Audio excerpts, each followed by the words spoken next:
Hi guys, welcome back to podcast number 4. Whoop, whoop. Number 4, still no name. Yeah. I saw that in the comments, still no name, and I still haven't put it on a podcast platform. Let's do that this week. I think this is like a good podcast to add a name and add it to like streaming, because then there will be 4 episodes. Yeah, but that will all have to happen today because of procrastination. What is this? Should I do that? There we go. Anyways, this is my mom, Kaylee. Hello, and this is my beautiful daughter, Braylee. We just got back from a vacation, and today came really quickly. We got the podcast up late because, again, I procrastinated a little bit. I am also going to blame motion sickness. I was planning on editing on the airplane. Didn't happen because I was just not feeling like I could stare at a screen. And then I was planning on editing and hoping to have everything ready to go when we had some service on the cruise. Braylee and I struggled the first couple of days. Yeah, we were a little bit sick. Yeah, it took us a second to get our sea legs. Is that what they say? I don't know. Sea legs? I don't know. We just had motion sickness. But on a cruise ship, they have these drops, and they work pretty well. You just put them behind the ear. They didn't really work for me that great. Oh, they didn't? Like, remember on like the 3rd day, and I was just so sick. I put so much oil on me, and I just still felt so sick. But then we got like chewable tablets, and they were good. They were better. Yeah. We had so much fun. We were gone for 9 days, which was a long time, but I feel like it went really well. My kids are now at ages that I just felt like it wasn't perfect. It wasn't seamless. There were arguing in moments, but overall, I feel like it was pretty stress-free. Yeah, I agree. And just really fun. And like we all enjoyed it. I think that some ages are like weird, like too young or too old where you don't enjoy it. I'm probably at the age where it's considered too old, but what do you mean? Considered too old for what? Like you don't like enjoy like the fun things like the pool and going to like the beach and like. Well, you just start enjoing different things. Like Braylee read an entire book just laying in the sun, and that's good. Okay. That's still fun. Your fun changes. I read the best book. It was Heartbones by Colleen Hoover. You guys have to read it. I read it in less than 2 days. Yeah, you read it so fast. It was so good. Her books are pretty easy reads. I actually borrowed one from Braylee, and I was reading it, and it was a little naughty. I mean, a lot naughty, really. And I was just thinking the whole time, Braylee read this. It's a book, what is it? It Ends With Us. Yeah. And everyone loves it. I've heard just so much about it. And it is a good book, unless you borrow it from your teenage daughter. And then that was a little weird. I was like, I mean, Braylee was 18, but still, it was still weird. It's a little bit graphic. Uncomfort for me, for a mom. Now we're back at it. Braylee worked a double because she was gone. I say a double, but I worked 3 hours in the morning and 4 hours after school, so it wasn't that bad. Yeah.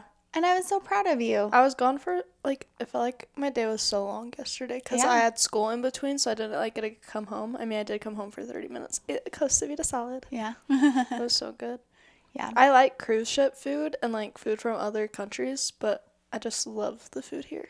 Well, that's the thing I think about traveling is it's so nice to be gone, and we had so much fun and got to experience things that we don't normally experience, but there's just something that is so great about being home. And just the comfort of your house and your things and the food that you like. So I think that is the good thing about traveling is it does make you appreciate home a little bit more. I noticed that while we were gone, I was more grateful for things like that.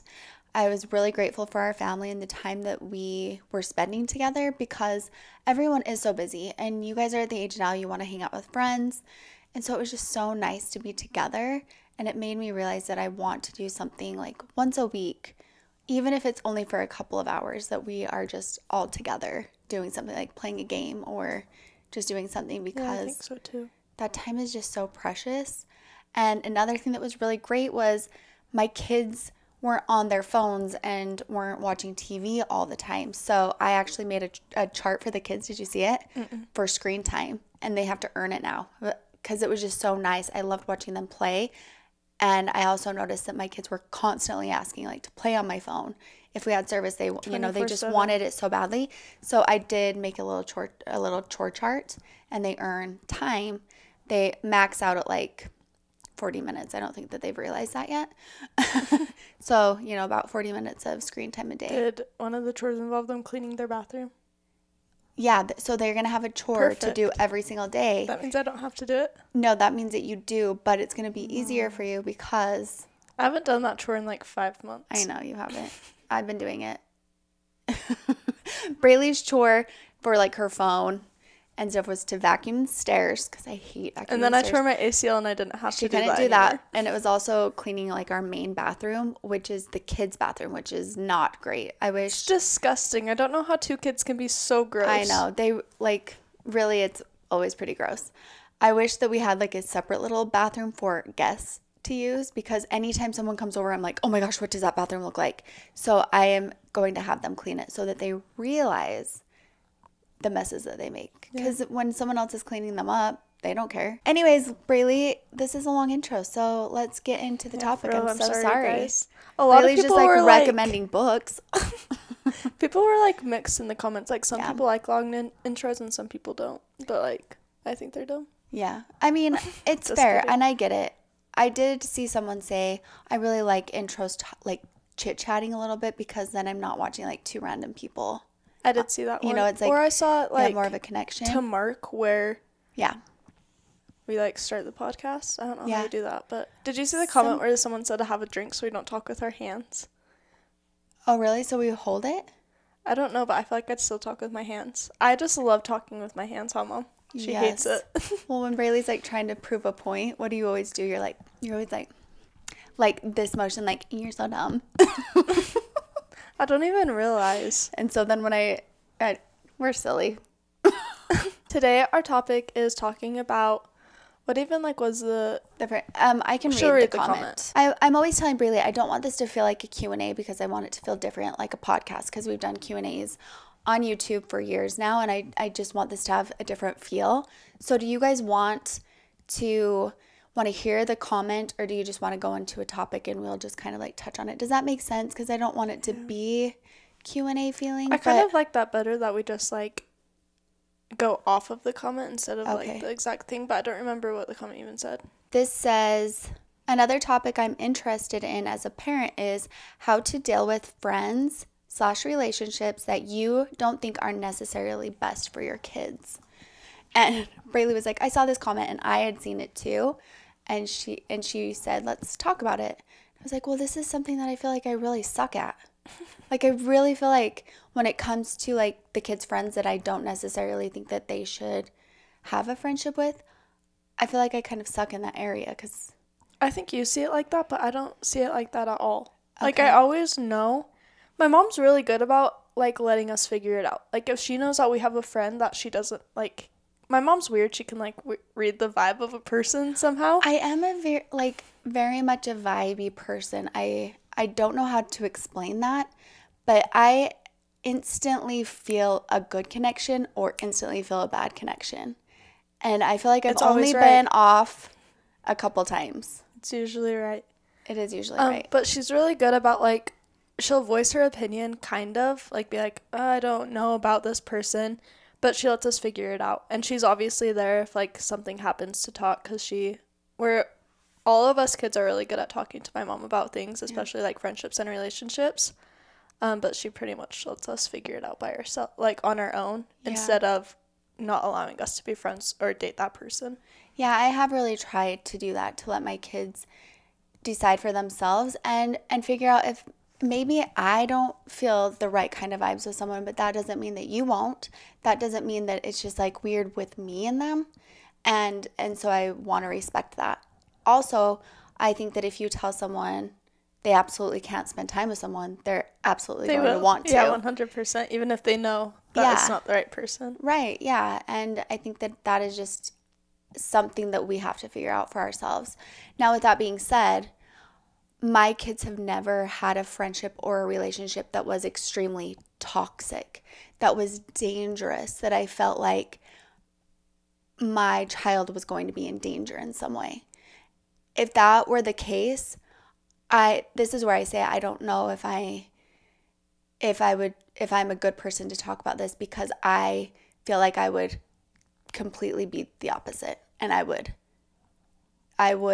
not allow that. Well, I think there comes a point in a friendship and like a relationship that somebody can be so manipulated that they don't even see the bad that's happening. And I feel like it is important for a parent to step in and be like, whoa, like this isn't normal. Mm-hmm. And I think there is a time where you should step in and be like, no, you can't be with this person, and have rules if it's putting your child in danger. Yeah, absolutely. I don't necessarily know how to do that. I don't necessarily know what that would feel like. So that's what kind of scares me about talking about this topic and so many others that we've already talked about. I know this is only episode number 4, but every time I'm editing an episode, I have this like little knot in my stomach, and I am so nervous, and I just want to remind everyone that we're just sharing our experience. I know that every single thing that we talk about has another side, and I've asked people in my life to like be brutally honest when they listen to this, because I want to hear other people's sides. Also in the comments, I know I say this a billion times, I appreciate people who are opening up and giving their input, their experiences, their opinions, because I understand that and I want to hear that. So thank you for that. But you know, if there was something happening with my child in a relationship, I feel like I would be at a loss, and I would just I wouldn't have the patience for it. Yeah, we've never really experienced like a friendship or a relationship, me and my siblings. Well, Winston and Layla are too little, but Yeah, me they and Gage, that it was like Like, so awful. extreme, But like- we have like struggled with Yeah. friendships and relationships and people who aren't good for me. And friends is something I have struggled with basically all my life. It's like hard for me to find a good friend, and like I don't know how to explain it. I think that Braylee is an old soul. She's always seemed that way her whole entire life. People have said that. She's an old soul. I think that you have always been looking for a deeper connection. And that's hard to find. It's hard to find someone else looking for that deeper connection. A lot of friends just want to like play and have fun. I think that I'm just the type of person that I like to find one person and just like make sure that person feels so loved and like feels so appreciated, and I like to give all my effort to that one person. And it's something that has kind of like ruined my friendships throughout high school, because I like jump from one friend to the other.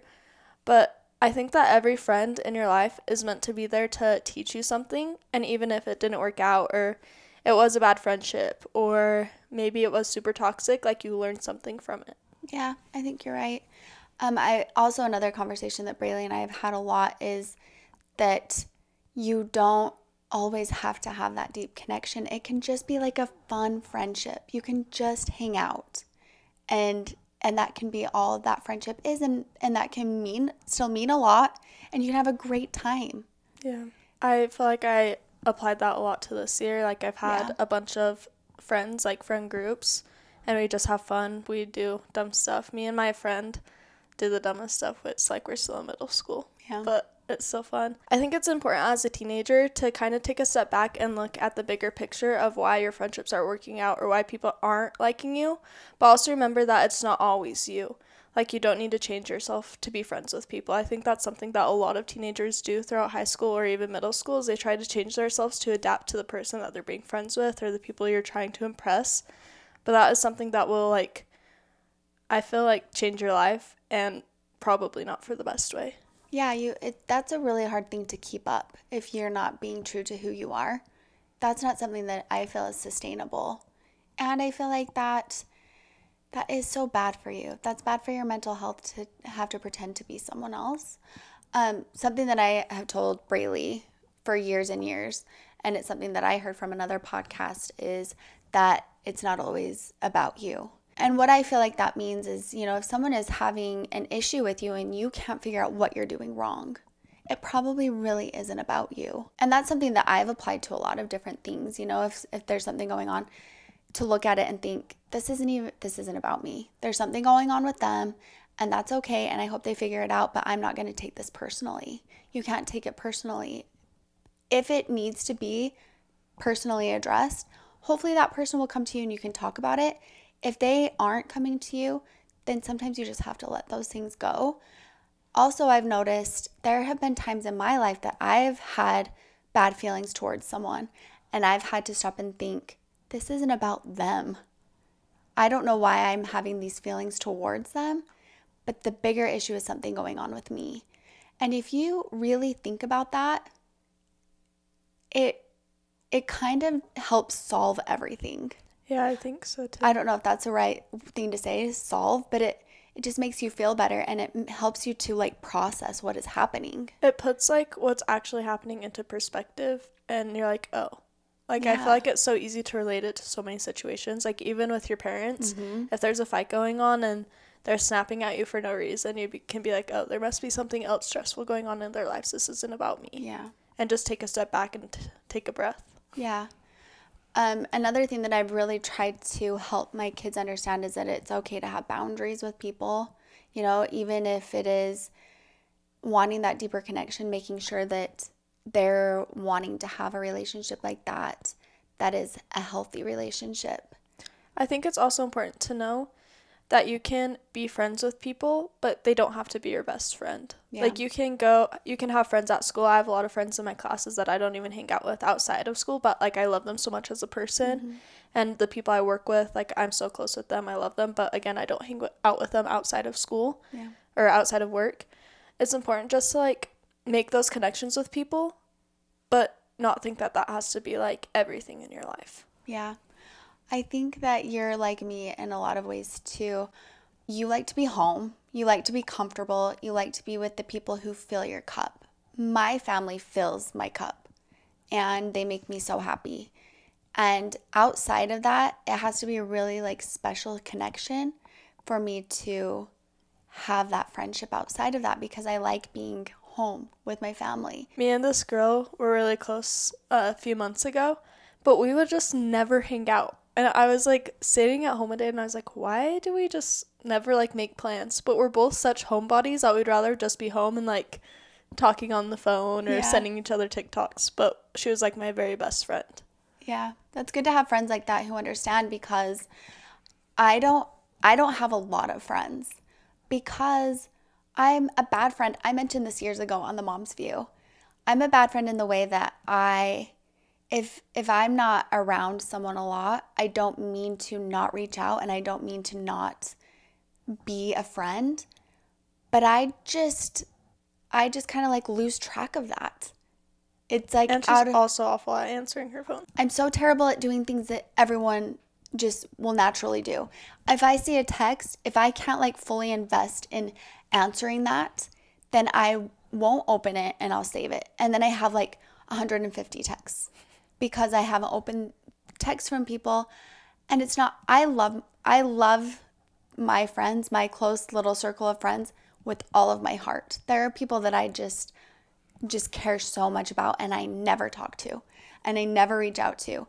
When I see something good happening in their life, I am like cheering them on, and I want the best for them. I think about them all the time, and I just don't reach out.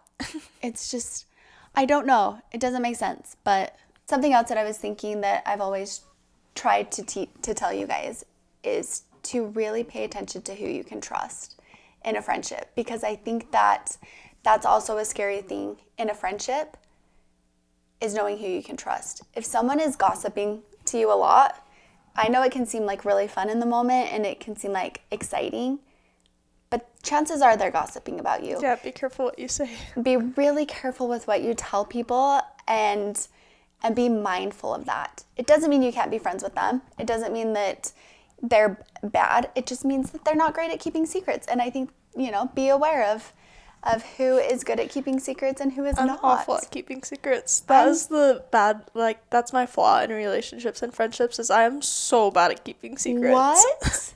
Like, not even, like, I don't go and gossip around school, but I love telling Maddox every single thing that I find out. I'm like, guess what happened today? Don't tell Braylee your secrets. Yeah, don't. I'm actually a very good secret keeper. I have so many secrets. Just because I just think people need to have someone in their life that they can like tell everything to, and they don't tell anyone. Just really on the cruise, I told you a secret, and like it got brought up, and I was like, oh my gosh, she's about to say something, and you didn't. Like, you covered it up so well, and I was like, wow. Wait, when? In this conversation? No, on the cruise. I have no idea what you're talking about. I'll tell you after. Okay. It's a secret. Okay, yeah. I won't tell your secrets. But me and my mom did struggle with one of my friends a couple years ago. She was my best friend. I spent all my time with her. We did everything together. But I was going a little crazy. Do Do you remember? How would I not remember that time? Oh my gosh. I was like threatening to move out. I hated everybody in my family. Well, I didn't actually, but like that's how it felt. And I was just a monster. It was really such a bizarre time because Braylee and I have always been really close. We've always really communicated so well. And all of a sudden that just stopped. And I became like the enemy. And I could not figure out like what is happening. And it didn't feel like anything in our relationship had changed. Same rules, same everything. I was still like checking in. But Braylee was just so different. And she was threatening to move, that we were the worst parents, we were too strict.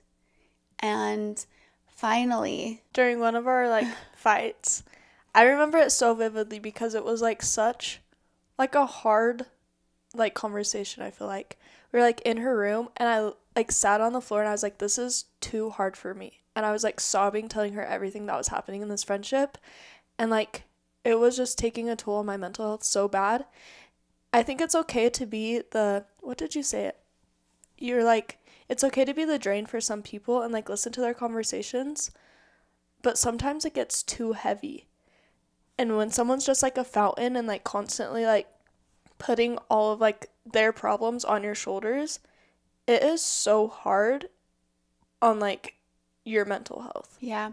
I think that is, you can choose to be a fountain, and which means like you make a relationship grow and like you pour into that, or you can be a drain that is sucking everything out of the other person. I thought of that so much differently. I thought of like the fountain was like the person like always like spewing like things at you, and you're like taking it. Yeah, well, you were being drained of everything. You were pouring into a relationship, and it was all being drained from you. And I think that happens a lot in some friendships or relationships. And I just think in so many different circumstances is you just have to be so self-aware. You have to be willing to take a step back, especially if the people that you love and deep down you can trust come to you and they say there's something bigger going on here. Because I did try to do that with you quite a few times. Yeah. Like, Braylee, what is going on? This is not you. And right before that conversation, I think we had a big blow up fight, right? Yeah, we did. And I remember all of our fights like so vividly. I was standing on the stairs and I was like, I'm moving out. I hate you guys. I was like going upstairs to pack all my stuff. But it was so hard. It's not funny actually. Like we laugh about it now, but it was such a traumatic like summer. It was literally just a summer. Yeah. And it was so hard being in that friendship. This person was convincing me that my parents were mentally abusive. And obviously when it like first started happening, I was like, no, they're not. Like I was like, this is so stupid. They're not strict. I still have the same rules now that I did then, and they're not that strict, except for my curfew's 10 on school nights. I just had text about this. But she was like, every day, tell me, why would your parents not let you do this? Like, they're holding you back so much in life. It was like, be home at 12. Or, you can't sleep over at this person's house. And every day, it was, no, your parents shouldn't be doing this. Your parents are mentally abusive. Your parents are holding you back. Your parents are so awful to you. Your parents, like, over a little argument. And eventually, I was like, oh. Like, it's easy when you're down and, like, you're upset with your parents and someone constantly telling you, like, no, your parents shouldn't be doing this. You're awful. At that moment, it's so easy to be like, yeah, you're right. Yeah. And if it's happening every day, then it's so, like, easy to get caught up in that and then start to believe it. And it's something that I am so disappointed in myself that I allowed that to happen, because I usually have a really strong personality and, like, I'm very, very strong in my opinions. But somehow she, like, manipulated me so much that I believed what she was saying, and it ruined my relationship with my parents. It didn't ruin it. It was a rough time. It ruined it that summer because we definitely weren't close at all. Yeah, it was tough. But I don't think that you need to be upset. Like you said earlier, you learn from every single thing that you go through, from every relationship. And you learned a lot from that. And hopefully this conversation can help someone else who might be feeling that way. It is easy to be manipulated, especially when it does feel unfair. If your other friends have a 2 o'clock curfew and you have to be home at 12. That's upsetting. And it feels like everyone else gets to go and do things, and you feel like you're missing out, and then someone is in your ear saying, you're right. Yeah. They're terrible. They're bad. They're the bad guys. You're doing everything right. You're the good one. And what it comes down to is there isn't a good guy or a bad guy in that situation. It's just your parents looking out for you. But it's really easy to listen to that person. Yeah. And it was like a summer where I also got out of a bad relationship, and we can talk about that too. But so it was just like everything was just so much. And I'm so thankful that my mom was there, because when I did need to like finally break down and like have that conversation, she was checking up on me and like constantly pushing for me to talk to her that whole time, like what's going on, what's happening. And obviously I shut her out because I didn't want to talk about it. But when I did want to, she was there when I needed that. And I think that's so important for parents to do. I think there's a difference between asking what's happening and overstepping. Like taking their phone and checking their texts, that's overstepping. Or like some parents will follow their kids to see what they're doing. I understand what you're saying about that, but I also disagree. I think that there are times that a parent absolutely has to step in and absolutely has a right to check messages, to look through their phones, to look through their laptops, and to follow them around if they feel like their kid is in danger. Because there just are times that we haven't experienced. I know that this wasn't a situation like that, but there are times that a parent has to step in. It's absolutely necessary. I know that that feels invasive, and it feels like it oversteps a boundary. And I think that it can in some situations, but I just think that it has to happen sometimes, and I know that's hard to understand as a kid, but that is a responsibility that a parent has. We talked about social media and the responsibilities that comes as a parent, but also with a phone and with anything that can be a connection to a relationship that might be dangerous. Another thing that happened during this time that we're talking about that was really, really hard for me, and kind of a reality check that I wasn't ready for. I didn't think would ever happen in our relationship, and I don't know if I've really talked to you about this, was that I had to turn off some of my feelings towards you because it was hurting me so bad. It was hurting so bad that I had felt like I worked really hard to build this relationship where you can trust me and you can come to me, and that was just cut off. And I felt so blindsided. And I think sometimes for a parent, that's a confusing feeling. I think because I knew emotionally I was a wreck. I was easily going to say things that I didn't mean. Well, I think it's important for parents to protect themselves too. Like, you guys still have feelings, and that is definitely a way to protect yourself from those feelings. And I just didn't want to overreact and push you farther away. And I knew that that was a possibility. I knew that that was something that I could potentially do because I was hurting. And when you hurt, there's the saying, hurt people. And it's very true. And I think as a parent, you have to do whatever you can to not allow that to happen. And that was really, really hard. And just, like I said, not something that I was prepared for. But again, I don't regret that time. I don't look back at that time and have any bad feelings because we did learn so much and we are closer. I think that these things can bring you so much closer in your relationship and how you communicate and your understanding and knowing no matter what, my parent will be there for me. No matter what, my parent still sees who I am. I still saw who you were. It was hurtful and painful, and I knew you were a little confused and lost, but I still knew you. And I just had to let you remember who you were.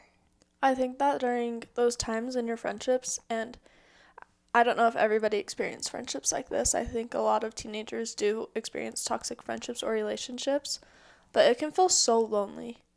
Like, I didn't understand why I was feeling so hateful towards my parents, besides the fact that I thought that they hated my guts and that they just wanted to be so strict with me. But my heart didn't hate you. My mind was telling me that I did. And it was so lonely. I had nobody to talk to, I felt like, because I, again, just convinced myself that my parents didn't like me and wanted me out of the house. And even though every single time I threatened to move out, they're like, no, like, what are you saying? Yeah. But it is such a lonely feeling when you have friendships like that, because that person, if they're doing that to you, isn't actually there for you. Yeah. And again, they're like spitting stuff at you, and you're just taking it. And friendships like that, usually you don't get to open up about your feelings to them, and that can be a really lonely feeling. Going along with friendships, there are also very toxic relationships that high schoolers experience. Yeah. Have you ever had a toxic relationship? I mean, I had You've been with Dad basically forever. one relationship, and that is with your father. So I don't have much experience with this personally. As a mom, you do. As a mom, yeah. As a mom, I do. I dated this boy literally for 1 month. But I thought I was in love with him. I convinced myself I was going to marry him.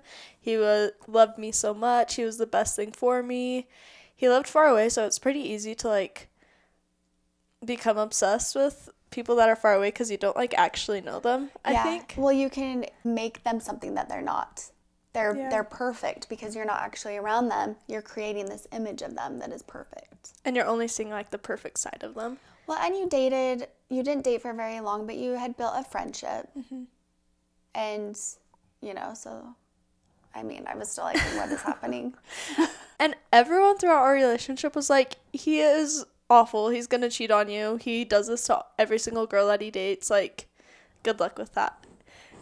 But in my head, I thought I was one lucky girl and I was different. But after we broke up, my life felt like it was over.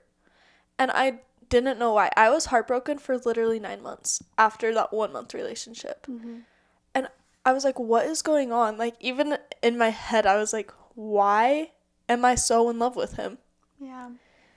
And it became the hardest 9 months of my entire life. And that is when I found this friend that also convinced me my parents were mentally abusive. So then, if I'm coming to you trying to help you with this other relationship, again, you were shut down from listening. So you didn't have your support system that you normally have. You just thought everything that I had said to you was not right. She was always like, Braylee, what is going on? Like, he's just a boy. And I was like, she doesn't know. It was really bad. But I realized that he was, like, keeping me on a leash. Like, even after we broke up, he was texting me and, like, hey, I'm here if you want to talk, and, like, Snapchatting me. And so I was, like, stuck in this toxic cycle where I cut off everybody else in my life, and I only wanted to focus on this boy when he was off dating a bunch of people, and I was still, like, stuck on this leash. It was just a really, really hard time in my life, and I think it's so important for you to know that that's okay to be stuck in that sadness sometimes, and it's okay to feel those emotions, but also know that you deserve better.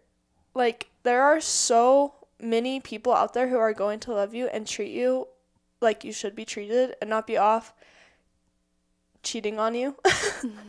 And I know that a lot of teenagers go through this because I see it every day.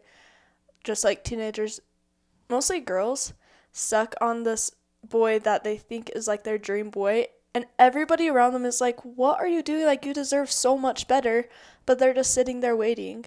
And I think it's something that will mess up your high school experience if you're just sitting there waiting. My junior year was one of my hardest years because all I cared about was this boy, and I didn't have very many friends. I hated going to social events. I hated going to dances. Like, I was just so sad. And I see teenagers going through this all the time.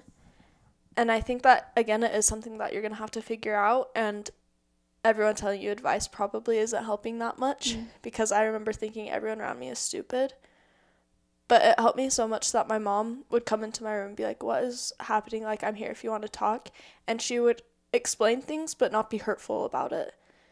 I remember you being like, yeah, you probably did mean, like, something to him, but it's okay. He doesn't want you anymore and you need to move on.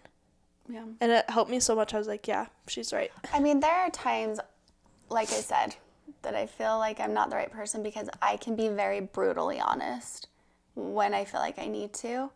I don't know if that's helpful. I think you're being really nice. And I think that there were times that I probably did approach it like that. But it is hard to not just be I think brutally that honest some to kids try to need help. that.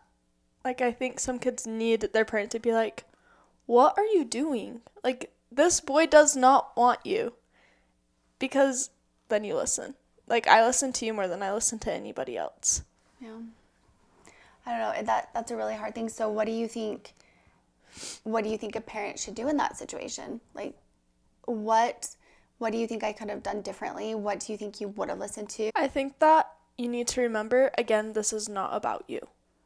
Like, them healing and them going through this isn't because you're a bad mom and they're not heartbroken because you're not there for them. But also be loving, because that is what they're lacking in their life. If they are so, like, stuck on this boy, then they need extra love. Okay. And they need to feel appreciated because they aren't. You know? Yeah. They're not in that relationship. And I think it's important to also let your kid take time. I probably should have only took like 2 weeks and then should have been good to go. But it takes longer to heal. Say, right?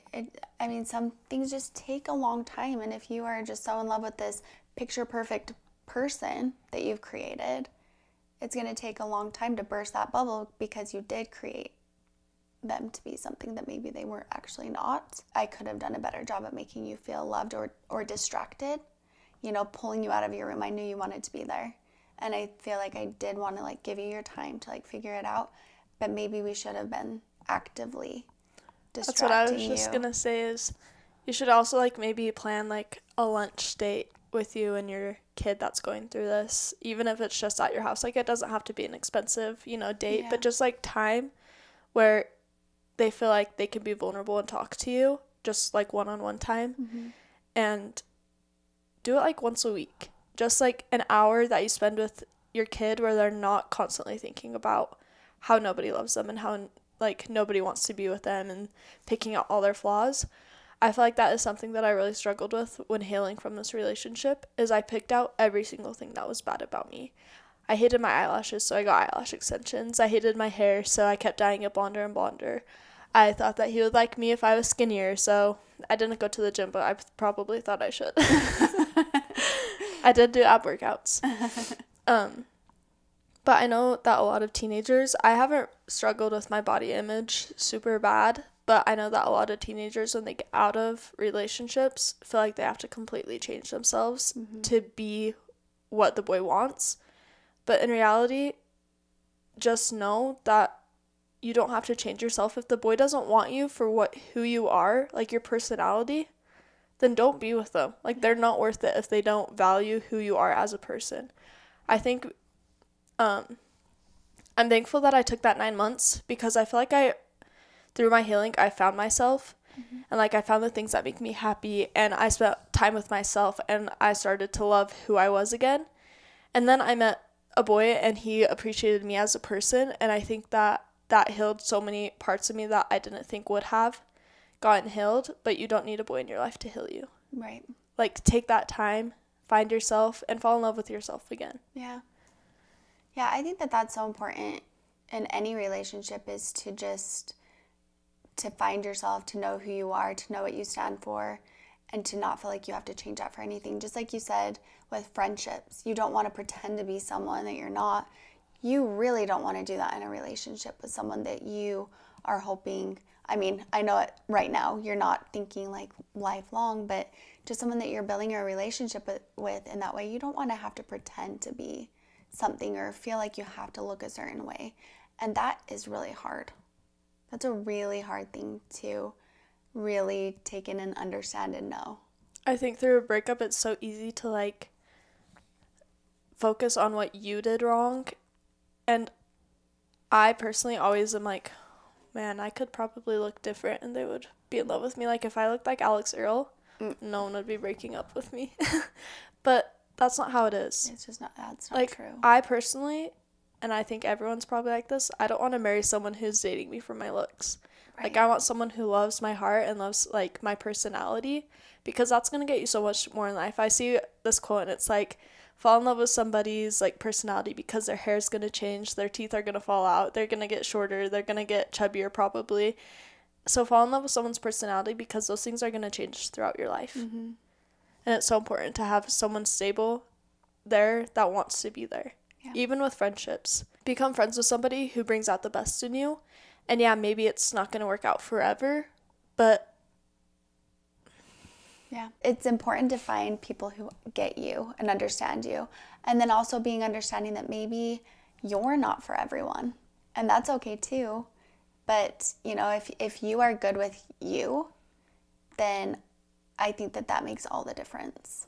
When you're confident in yourself and you like enjoy the person that you are, you attract people that are also like that. I think a lot of my past relationships and also friendships were because we like to be stuck in that sadness. I struggled with mental health since I was a freshman in high school, and so most of my relationships, a freshman in high school, like I'm in college right now, but most of my relationships, I think we enjoyed being in the sadness together. It feels so good to find someone who you can talk to and can understand and just know that pain and sit in it with you. But it's also so important to be able to break out of that and experience life out of that, or you do just stay stuck right there. And then that doesn't feel comforting or good anymore. It feels like you're stuck. And you don't grow at all as a person. You just kind of stay, and you have to get out of that. And if neither of you can pull each other out of that, then it is time to move on so you can both grow. And I think that you've seen that in relationships that you've had and have moved on from, the growth that came after that relationship. Yeah. And that's really great too. Me and my boyfriend do this thing that there's like these questions on TikTok, and it's like to make you and your boyfriend closer, and you just answer them. And one of them was like, what do you love so much about your relationship right now?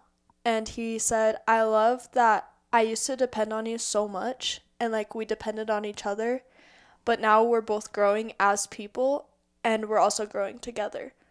He said that like he has become so much more independent, and he's like loving his life outside of our relationship, but that's adding to our relationship also. And it was actually really like amazing for me to hear him say that, because he's not very much like that, you know. But it was really cool that he said that, and I think it's something that I haven't really realized, because it is so easy to grow as you're on your own and not realize that you're making so much growth. But I look back to the beginning of our relationship, and I'm such a different person now. Yeah. And yeah, like our relationship has added to that, like my happiness and my confidence and stuff, but I've also done that on my own because I've allowed myself to be dependent from that relationship. Yeah. I think in high school, a lot of teenagers do depend on their relationship for happiness, and if something's wrong in their relationship, then the world's over and everything's on fire. But find someone who is going to also allow you to grow on your own. Yeah. Because that is going to add so much more to your relationship than you always depending on each other. Yeah. I will say that is something that has been huge in my relationship with Dad. I did want a relationship that was very dependent on each other. That's what I thought I always wanted in a relationship and in a marriage. And Casey, Dad, always pushed me and made me believe that I could do things on my own. And I didn't want to. At first I was like kind of offended, or I pushed back a little bit. Now I'm so grateful for who I am, and I think of who I may have been if I would have married someone who would have allowed me to just depend on them instead of pushing me to continue to grow, to prove to myself that I could do things. And I think that you're exactly right. Because it makes you so much stronger as a person. Yeah. It is really important to find someone who can help you see your potential, your full potential, when maybe you don't see that in yourself. Yeah.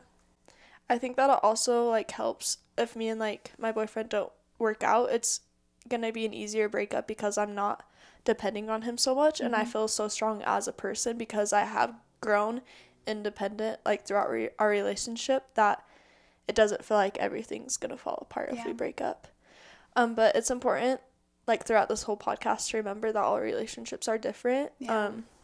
Some relationships might work out better if you are depending on each other and you guys are each other's best friends. And some friendships, I don't think many of friendships are going to work out if your friend's manipulating you. But but everyone's going to handle things differently. Parents, you guys are all going to have a different relationship with your kid. And some things may work that aren't working for us, and some things that work for us might not work for you guys. But just remember that you're not alone, and you guys have each other. You guys are, like, someone said that you don't really seem like a mother rule. Did you see that? No. You seem like my friend. Oh no. I took offense to that. I don't take offense to many comments, but that made me feel offended. But I think it's because, like, she 100% fits the mother rule. Like, she is so strict with me. I'm like, very much like toe the line, Braylee. Oh, yeah. Something that has been really important to me as a mom is to make it very clear to my kids, and maybe it doesn't always come across this way, and hopefully as this podcast goes on, I don't seem like I'm just like this easygoing parent that's just like, yeah, do whatever you want. But I've made it very clear that I am not your friend. And that has been a hard conversation to have sometimes. That's a hard thing to explain. I want Braylee to have friendships outside of me that can be whatever she wants that friendship to be. I feel like as a mom, I am always going to be here for her no matter what. She knows that my love is not conditional. My love is unconditional no matter what happens. And I'm always going to be honest because I want the best for you. And that's hard to do in a friendship. You know, if you are friends with someone and they come to you, you're not always going to tell them the whole truth to protect them. My role as a mom is to protect you and be very honest. And that is how I protect you. I think a lot of people see, like, mother-daughter relationships as you can't have, like, these outside conversations. Like, you have to be strict. You talk about the rules, you talk about discipline, and then that's it. But that's not how it should be. Me and my mom's relationship has been so important for me throughout high school and throughout all of my struggles and mental health that I've struggled with because I didn't feel alone. I always had someone, like, here for me, so close. Like, I think friends, you know, they live far away. You're not always going to be at their house. But, like, my personal best friend was at my house. And, yeah, sure, you're right. You're not my best friend. And we are now. Yeah, we're best friends now because I'm 18. But she has been more to me than just a friend. She is strict. She doesn't let me do whatever I want. Like I said, I have a 10 o'clock curfew on the weekdays. And if I don't do that, then I am grounded. I still have rules and discipline. But she's my best friend in the sense that I feel like I can talk to her about anything. I can gossip about things. I can talk vulnerably about my feelings and my struggles. Like, my mom knows more about me than anybody else in my life does. And that has made such a dramatic difference on me in my life. Yeah. I've always told Braylee, because she's always said, well, you're my best friend, and I've always tried to explain to her, you're more than that to me. Cole. One day you'll understand what I mean when I say that a mother-daughter relationship is so much bigger than a friendship or being best friends. And I think you do understand that now. But when you have kids of your own, you'll understand that there's nothing more important to me than to protect you and to be here in a way that a friend could never. And I think Jesus is an emotional podcast. but I think that comes with different boundaries, and that comes with a different role. And I take that very, very seriously. So I know how it can look from the outside. I get that. And sometimes I think when editing the podcast, I seem like I'm such like a flighty parent. Like, oh yeah, I trust my kids. They're not doing anything wrong. I'm much more than that. That's why I say communication is so important, is because we communicate and over communicate. And I'm constantly talking to my kids about everything as a mom, not as their friend. I want to be a part of my kids' lives and in their lives as their mom. And now that Braylee is getting older, I don't feel like I have to guide her as much. I mean, I will always be guiding her if she needs it. But now that she is an adult and she's making choices on her own, I feel like there can be more of that best friend role included in that. Me and my mom talk about everything, like I said.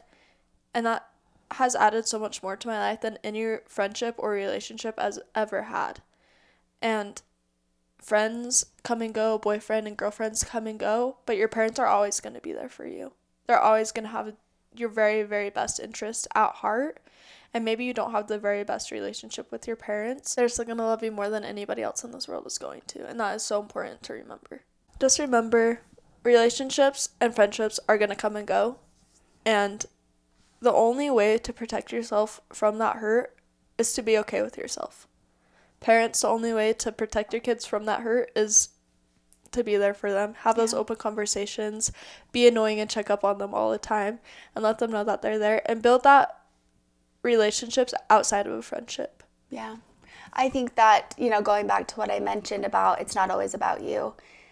The time in my life that was the biggest was with Braylee. When she first became a teenager, she was trying to be a little sneaky. Yeah.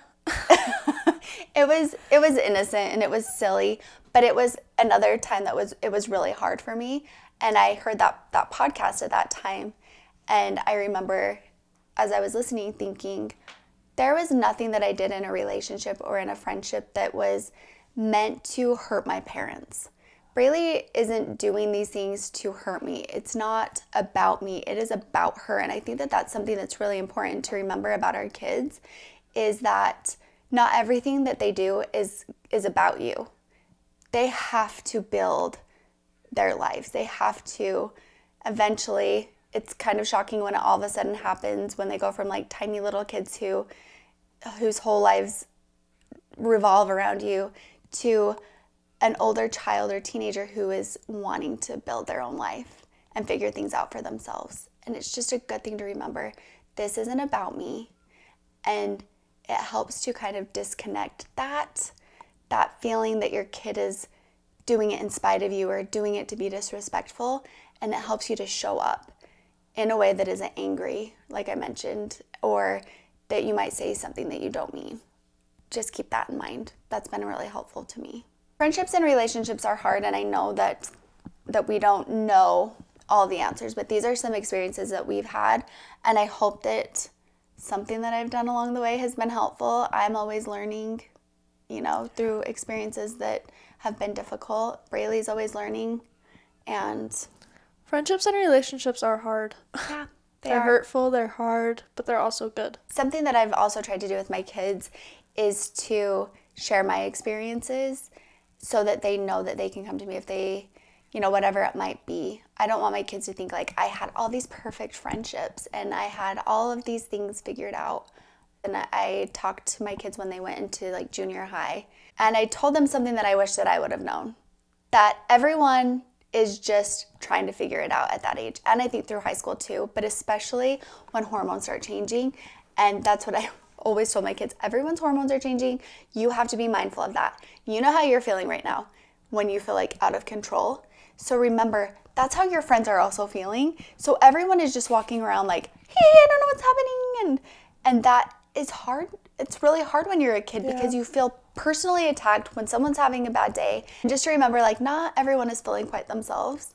So hopefully that will be helpful also, because I wish that I would have known that.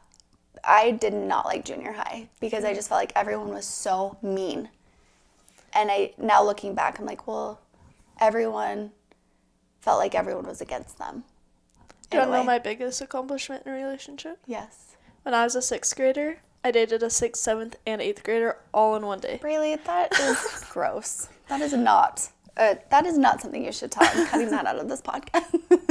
I just want to add one more thing about relationships and friendships. Sometimes I think it's easy when relationships or friendships get hard just to like walk away and like drop everything you feel for that person. And I think in some situations that is okay. Like in some bad relationships where you're not getting much out of that friendship or relationship. But I think it's also important to know that you also have to put work in. Like, you can't just assume that everyone is going to do it for you. You can't assume that your friend's always going to ask you to hang out and you don't ever have to, or your boyfriend or girlfriend is going to always fix the fights and you don't have to. And sometimes relationships are going to be so much better if you don't walk away from them and you're not, like, adding that hurt to your list. Yeah. Even if, like, that friendship or relationship doesn't end up working out in the end and, like, you guys are finally like, all right, no more communicating, this is, like, done.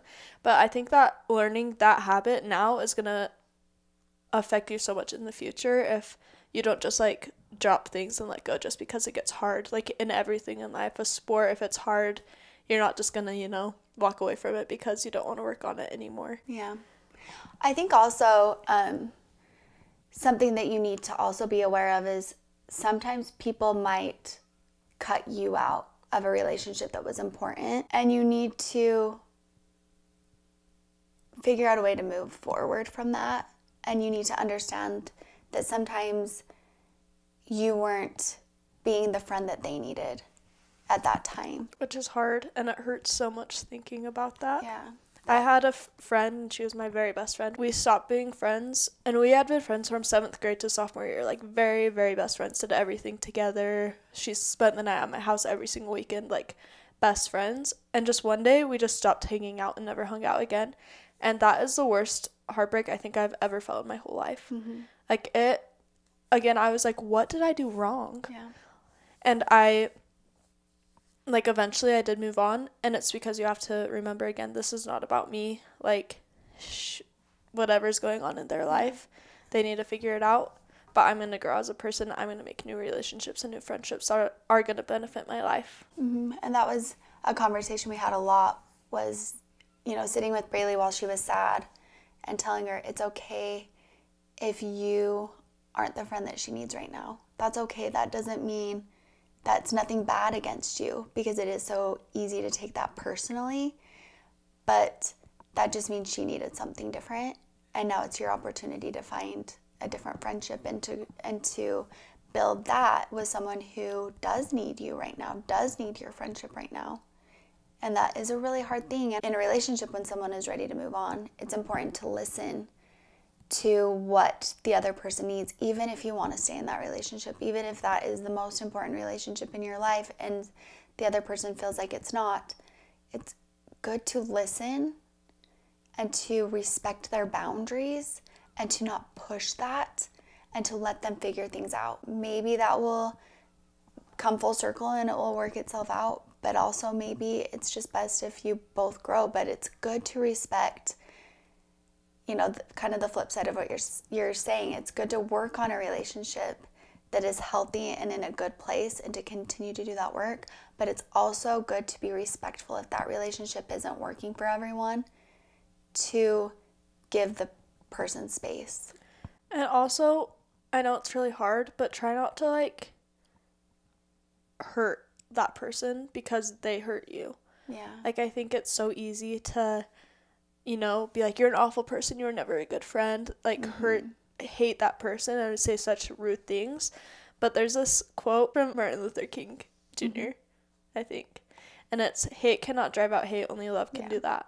And it's my favorite quote. It literally is in my head 24/7. I think about that all the time throughout all my relationships and all my friendships.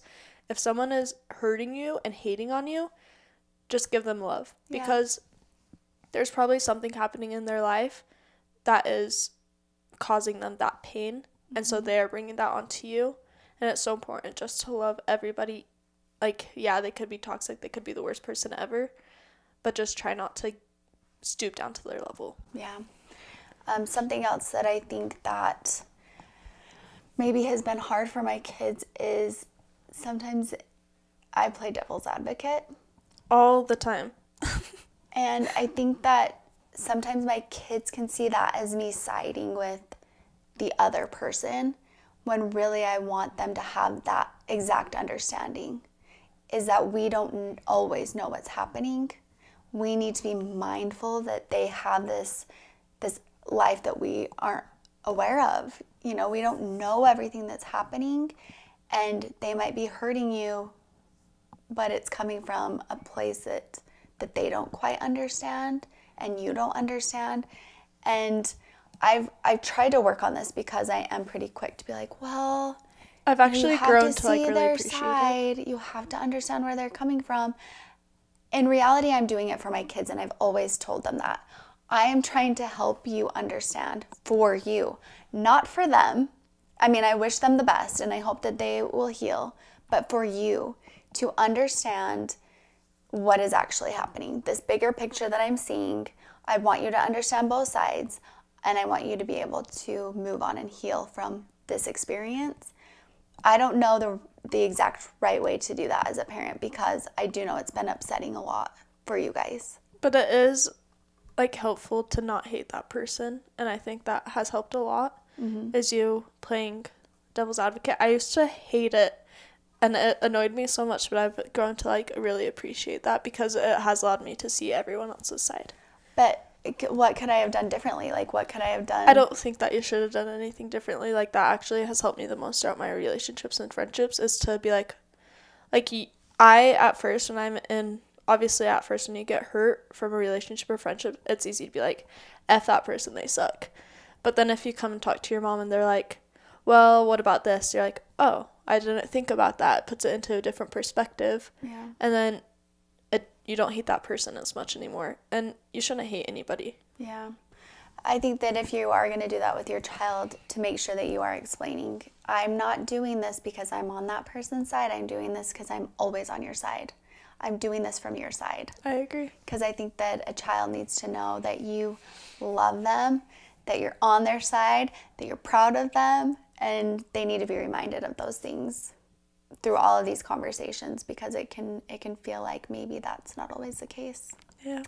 Well, I think we summed basically everything up. I hope so. Again, continue the conversation down below. I like to read everybody's experiences with the topic that we're talking about. Let us know if there's anything else that you think we should talk about. Also, go follow me on Instagram. I just got verified. I'm jealous. I'm not verified. It's fine. I'm so proud of you. I'm so happy. It was really like cool. The best feeling ever. I was like, are you serious? Message them and tell them to verify me.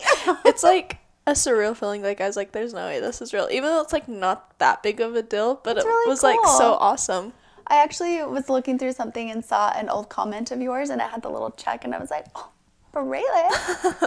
It is actually really awesome. Yeah. Thank you so much for watching. We'll see you next time. Bye, guys. Should we do like... That was funny.